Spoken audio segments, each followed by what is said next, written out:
Thank you, MJ. Thank you very much. God bless you once again. Yeah, we go to while the ending performed the Honorable Commissioner for Arts and Tourism, Lagos State, Pharmacist Honorable Sabot, Akíndélé Yusuf, Moralesa Iwa, Ẹ̀dùn fún ọdún àtẹ̀wọ́ from Lagos State Session, God bless you. Ẹ̀jẹ̀ bí àtẹ̀wọ́ yẹn kó rí ilẹ̀ ìjọba fún wọn láti ọdún ẹ̀kọ́ sí. Ní báyìí, a máa pe the executive governor Tampa Lagos State, Ọ̀gbẹ́ni Délé Ayọ̀bíọjọ́, kí wọ́n jọ kí wọ́n bá wa ṣe welcome speech gbogbo àwọn tó wá láti ìgbèríko outside Lagos tí wọ́n bá wa kẹ́nu lórí òkú wọn fi àbọ̀ lábí. Ẹjọ́ náà fà kí wọ́n gbé lọ́dọ̀ wa dìde.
sọ àwọn fi àkókò ìkíkù àwọn tá a wà lórí ìjókòó. Wọ́n ní táwọn bẹ̀rẹ̀ sí dárúkọ wọn ní àdúgbò ní ìlú ayé. Wọ́n fi àkókò ìkí ọ̀gá rẹ̀ pàtàkì pàtàkì ìfàkàlẹ́yà ìkàbọ̀rẹ̀. Ifá tí ò pé ní Ifá tí ò káwọ́ lórí ìfà. Nígbà yìí, Kevin, welcome home. Thank you for taking it all upon yourself to be here today. Because ilé ìjọ tó lè gbọ́ yàn láti ra tíkẹ́ẹ̀tì láti máa bọ̀ ní ọlọ́run òní pé wọ́n fi irú ẹ̀ sọ fún wa ní kíákíá o. Kevin, welcome home. Thank you and sorry for the loss of your person.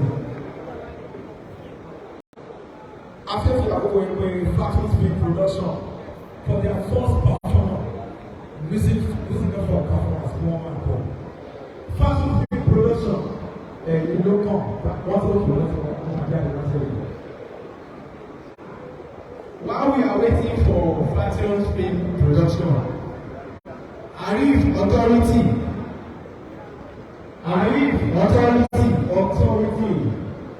where are you?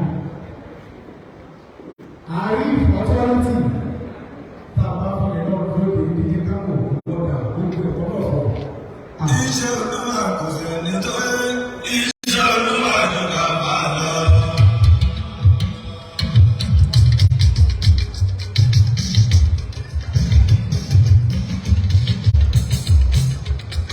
Arif is here. Bring it down. Arif is here.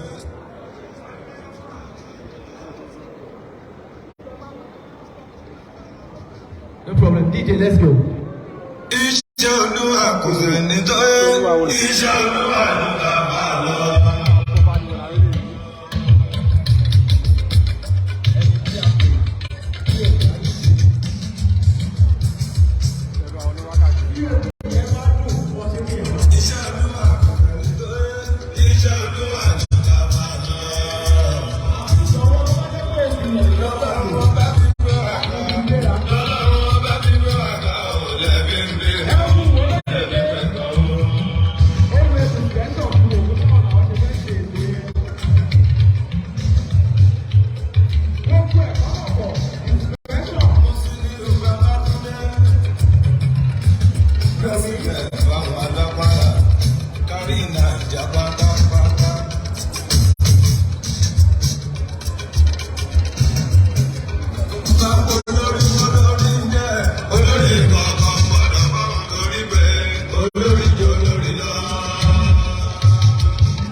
Thank you very much. God bless you.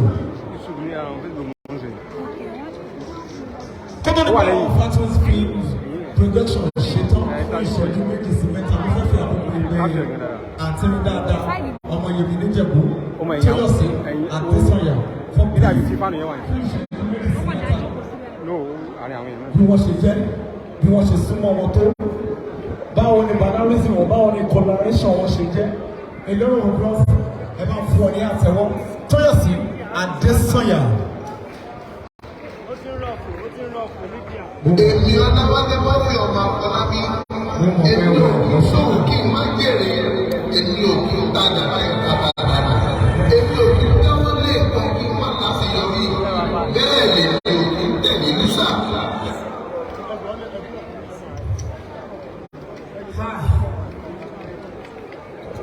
Kí n mọ ọkọ tí mo fẹ́ sọ, death is an inevitable end. Ṣé rí bí ojú wa ṣe wà yìí? A máa ní ìṣù pẹ̀lú ra wa. Ṣé rí ààrùn ikú òjijì lóra wa rárá? Ẹ̀gbọ́n mi àti jàǹbílẹ̀ Ọlọ́run ní fi pa ìtàn tí ó pa gbogbo wa mọ́. Ṣé rí ẹ̀mí gígùn ló ń sọ̀yà o, ẹ̀mí gígùn ló ń sọ̀yà. A ní kú ní rèwerèwe mọ́. Tábà rí agbára kágbára tó yàtọ̀ sí agbára Ọlọ́run. Tó sọ pé òun fẹ́ máa dábìrà ìpín nínú ayé àwa oní tíátà. Torí pé a jẹ́ ògo wa ò ní wọ́ ọ̀pọ̀ mọ́. Mọ̀rúfù Ọláwálé Afọlábí. Àmọ́ra wa ní ọdún 1992 ní ọ̀tọ̀ Èbúté Mẹ́ta. Bàbá làwa máa ń pè é torí pé pure babaláwo ni fún ẹni tó bá mọ mọ̀rúfù dáadáa. Àwọn òwò ní mọ́fì mọ̀rúfù bàbá làwa ń pè é. Nígbà tí mo wọ́n ní ọdún yìí, bàbá mi kọ́ ilé sí ọ̀tọ̀. Òun wá wà lọ́dọ̀ bàbá Dàgbòrò àtàwọn làlámúyì àti àwọn gọ̀lúgọ̀ wọn kọ̀ mo ṣàrántí wọn. Ọ̀dà Báràká ẹ̀mọ̀ pé mi máa ń rántí nǹkan yẹn. Ọ̀dà Olúwọlé kù Àlàdé Arómirẹ́nu wà lọ́tọ̀. Mo fi wá lọ kọ́ ilé kan bómi ìtẹ́ wọn bó ṣe jẹ́ bó ṣàkọ́ síbi òkè Kétébè. Wọ́n pè bẹ́ẹ̀ ní Kétébè fáwọn tó mọ ọ̀tọ̀. Kétébè ṣe rántí àwọn Akeem and Co. So bàbá máa lọ́n bá ń gbà yẹn láti bẹ̀rẹ̀ àtún advance. Ṣé wọ́n wípé wọ́n fi ìyó ló mú bàbá tó bí mi lọ́mọ. Ìyẹn ń lọ ìgò èhókù lọ kọ́ tíátà lọ́dọ̀ Dàgbòrò. Èmi mo tún lọ gba bàbá mi lọ́wọ́ ẹ̀. Ṣé wà rí live? Gbogbo wa pọ̀ oko yẹn. Ṣé dáadáa tiẹ̀ wá ń bíbá yà kéré àṣetì wa torí pé ẹni ṣojú òṣì yẹn tó ṣẹ̀yìn lójú. Ọlọ́run àwa tẹ̀ sí afẹ́fẹ́ rere. Ó wá ní orin kan báyìí tí Mọ̀rúfù máa ń kọ ìgbà tó gbowó kéré fíìmù ẹ̀ kan gbogbo ẹ̀yin tẹ́ mọ̀ fíìmù yẹn. Ayé ẹ wá wo Indomie lọ́mọ, èèyàn ẹ wá wo Indomie lọ́mọ. Mọ̀rúfù ló ṣe ọmọ Afọlábí, Múyìwá Adémọ́lá ló darí rẹ̀ o. Ṣé ẹ rántí ọmọ Rápálá? Abẹ́ ò rántí o, ikú jẹ yọ bàbá Ifá. Àwọn fíìmù ẹ̀ nìyẹn. Àwa ká wa lọ stúdíò. Ìbẹ̀rẹ̀ ìṣẹ̀dá wa ṣe báyìí. Kójú bá ṣe méjì àwòrán kékeré. Mọ̀rúfù Afọlábí, mákẹ́tà rẹ̀, ẹ̀fá náà, Múyìwá Adémọ́lá. Ṣẹ́rí ìràwọ̀ ló lọ o. A gbọ́dọ̀ rírú eléyìí mọ́. Ó make impact. Ó make impact. Mannerism. Mọ̀rúfù ti ya fíìmù rí. Ẹ̀yà àwòkọ́ ní 2005. Tá a fẹ́ actress mẹ́mọ̀ bó like àwọn beautiful actor. Ó ní ẹjẹ́ àpèlè àǹbá ṣiṣẹ́. Àpèlè àǹbá ṣiṣẹ́. Mo níta ló ń jẹ́ làǹbáàsì. Wọ́n á dá pé àwa lọ pè yẹn wá. Ẹ kí lè wá pè làǹbáàsì wá. Ẹ á ti pè owó rẹ̀ lówó.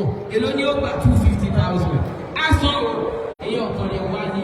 May his gentle soul continually rest in the bosom of Allah. Àjòjì la jẹ́ láyé. Ọlọ́run ní fipá ìtọ́jú. Àmín.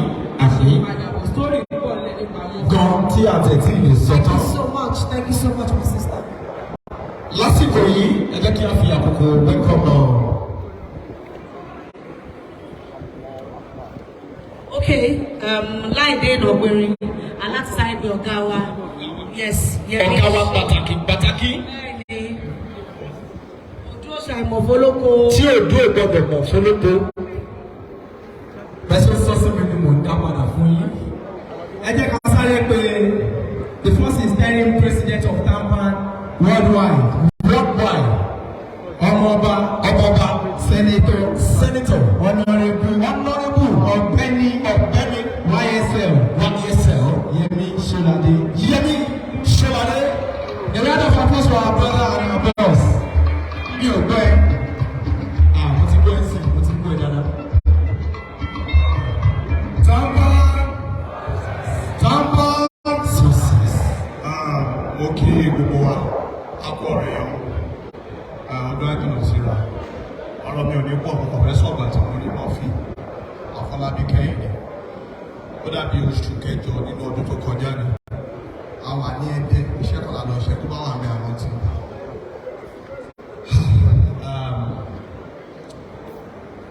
Àjọ wa ni àjọ àdótò ẹ̀kọ́ náà ní lẹ́yìn ìgbà tí ṣe tán. A tún lọ rin àwọn nǹkan díẹ̀. Torí gómìnà tó jẹ lọ́sùn báyìí, àwa tó sí ẹ̀. Bí ọmọ pẹ́pẹ́ ní wọ́n fún wọn lẹ́yìn ìgbà yẹn.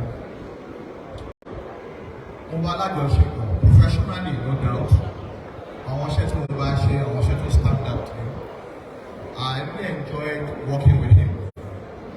And the only thing tí mo mọ̀ pa bọ́ yẹn ni pé wọ́n ti sọ bíbà mi ò rí kó bínú rí. Mi ò rí nínú iṣẹ́ times day because máa fi pé iṣẹ́ wa ẹ tí ó bá ní eccentricity kó mú wèrè díẹ̀ mọ́ ó lè má lè sọ sí but bọ́ yìí leader ni. Àwọn tí wọ́n para Murphy dìde wọ̀ ló ń kà. Àwọn tí Murphy encourage wọ̀ ló ń kà. Àwọn tí Murphy ṣe fún pé wọn ní kankan lọ títí á encourage wọn á dúró tí wọn bá wọn ṣe múfì wọn ẹni ọ̀pá pé wọn ẹni ọ̀pá tẹ́wọ́. ìsí ọmọ ọdún mélòó náà là ń sọ yìí kò dìgbà tí wọn bá pé 18-19 láyé kó tó ṣe gbogbo kan tí wọn fi ṣe lọ́mọdé ara ẹ̀ gbogbo tó ṣe ọlọ́run àforíjì àtẹ̀sáfẹ́fẹ́ rẹ̀. àmín. àwa akẹ́dùn bíbá yìí àwa celebrate yìí tí mo fi wá bíbá yìí àwa akẹ́dùn. I have come here to celebrate the life of this gentleman Murphy Olawale Afolabi. Mi ò wá fagídó bíbá yìí.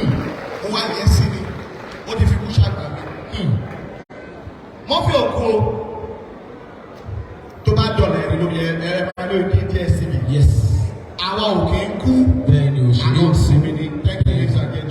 Lẹ́ẹ̀kan sí máa fún wọn ní àtẹ̀wọ́pọ̀ ilẹ̀ dáadáa ọmọ ọba ẹ ṣé gidi gan. Our celebration of life ni àwa dùnnú ń bíbá yìí ni mo ti sọ lẹ́ẹ̀kan mú ní 95%. Fatus ayé rẹ̀ ẹ jẹ́ ká fi ṣe kéde ká fi dùnnú fún Murphy.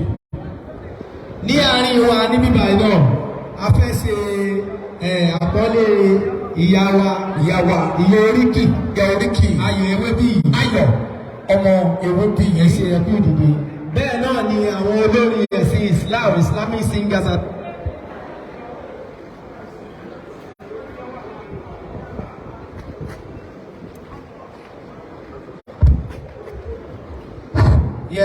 àwọn olórin ẹ̀sìn Islam tí wọ́n wà ní kalẹ̀ tí wọ́n bá wa ṣe ẹ̀yẹ ìgbẹ̀yìn fún olóògbé gbẹ̀yìn tí gbogbo wọn kọ́ máa bá wa ṣe celebration of life tí nínú bẹ́ẹ̀ ni ọ̀rọ̀ ẹ̀ka wọ́pọ̀ lára ìdùnnú ni ẹ̀ka wọ́pọ̀ bá ṣe ṣe yìí. Fatus ayé rẹ̀ ni ẹ̀ka wọ́pọ̀ lára dàní. Ẹ̀ka wọ́pọ̀ tó bẹ́ẹ̀ ní ṣe sẹ́yìn. Fatus production.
We Fatus group, we have a little presentation for everybody. I want to assure you that Murphy Afolabi still lives on. Fatus! Àṣeyọrí àṣejẹ. Fatus! Àṣeyọrí àṣejẹ. Murphy kú ṣùgbọ́n ẹgbẹ́ ṣe ń tẹ̀síwájú. Bẹ́ẹ̀ ni kò tiẹ̀ kú lives on me. Yes, it lives on. Yes. Let's go.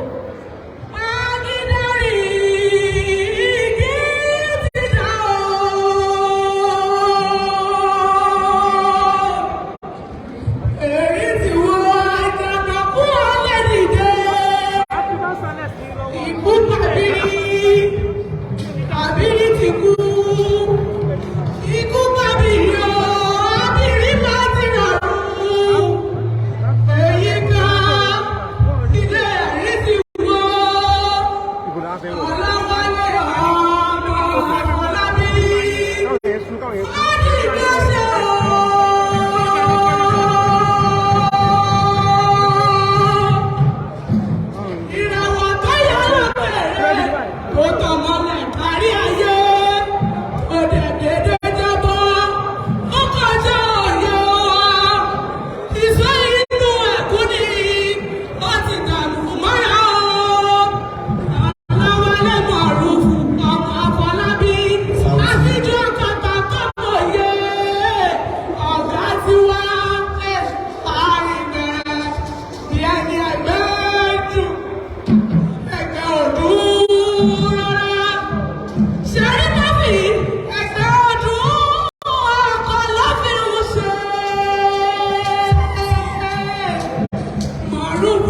ọmọ Afọlábí, bàbá Súlámì Mọ́nà, bàbá Fatia, bàbá Habibulai, wọ́n jẹ́ kó má jẹ́ kó lọ. Ohun tó bá ń jẹ láti ilé ọ̀run ní kí ọba wọn jẹ. Wàyí mo gbà pé o, àjò nílé ayé, ọ̀run nílé epo.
jẹ́ kí a pàtẹ́wọ́ fún wọn. Ẹ bá wa pàtẹ́wọ́ fún wọn. A máa ṣe lẹ́yọ kọ̀ọ̀kan ni. Ọ̀tọ̀ ní kọ́kọ́ yàn.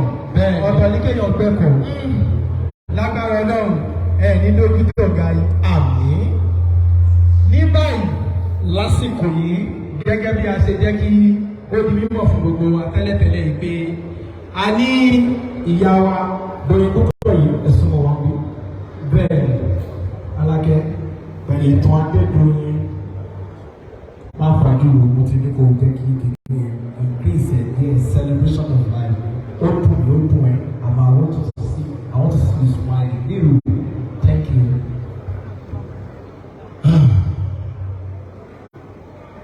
It is well. Alákẹ́ pẹ̀lẹ́ pẹ̀lẹ́.